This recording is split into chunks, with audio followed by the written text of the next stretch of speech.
Kembali kepada Tuhan. 2 Tawari pasal 30 ayat 1, 6, dan 8.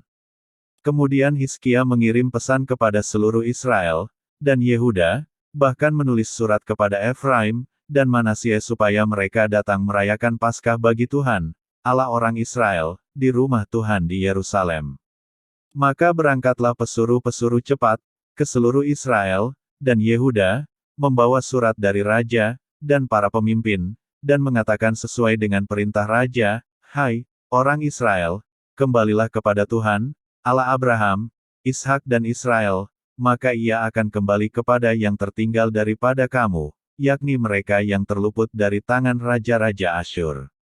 Sekarang, janganlah tegar tengkuk seperti nenek moyangmu. Serahkanlah dirimu kepada Tuhan, dan datanglah ke tempat kudus yang telah dikuduskannya, untuk selama-lamanya, serta beribadahlah kepada Tuhan, Allahmu, supaya murkanya yang menyala-nyala undur daripadamu. Berpaling dari cara-cara berdosa, dan kembali kepada Allah, adalah syarat penting, bagi terjadinya kebangunan rohani." Ini ada di Zaharia pasal 1 ayat 4. Kata kerja kembali, dipakai 4 kali dalam 2 Tawari pasal 30 ayat 6-9, yang menunjukkan bahwa umat Tuhan, sedang dalam keadaan kemunduran, lebih mencintai jalan-jalan dunia, daripada jalan-jalan Tuhan. Hizkia menekankan 4 kebenaran, mengenai pertobatan sejati. 1. Umat Tuhan harus kembali kepada Tuhan, dengan keinginan untuk meninggalkan dosa, dan mengakui Dia sebagai Tuhan, jikalau mereka ingin mengalami perkenan-Nya. Ini ada tercatat di 2 Tawari pasal 30 ayat 6-8.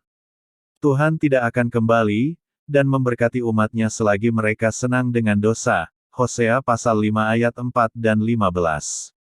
2. Umat Tuhan harus kembali kepadanya, dengan maksud yang tulus, untuk menaati perintah-perintah Tuhan.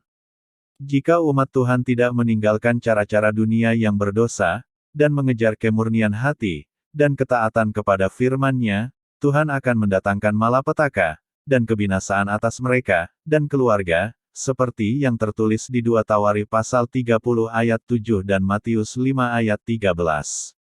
3. Umat Tuhan harus kembali kepadanya dalam penyerahan, penyembahan, dan pelayanan, jikalau mereka harap, untuk lolos dari murka Tuhan yang menyala-nyala terhadap dosa.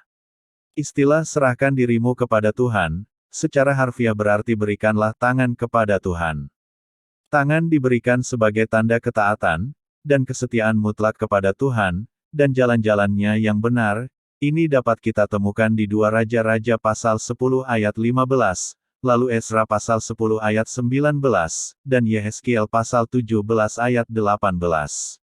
4. Umat Tuhan harus kembali kepada Tuhan, di dalam doa yang tak berkeputusan, jikalau mereka hendak mengalami kembali kasih karunia, dan belas kasihan Tuhan. Ini bisa kita temukan di 2 Tawari pasal 14 ayat 4, pasal 30 ayat 9 dan 19-20 juga ayat 27. Berita pertobatan ini dapat dikenakan kepada setiap pribadi orang yang percaya, dan kepada semua gereja yang telah meninggalkan kasih yang semula, menerima doktrin yang tidak alkitabiah, dan berkompromi dengan dunia. Marilah kita kembali kepada Tuhan. Semoga Tuhan Yesus memberkati kita semua. Amin.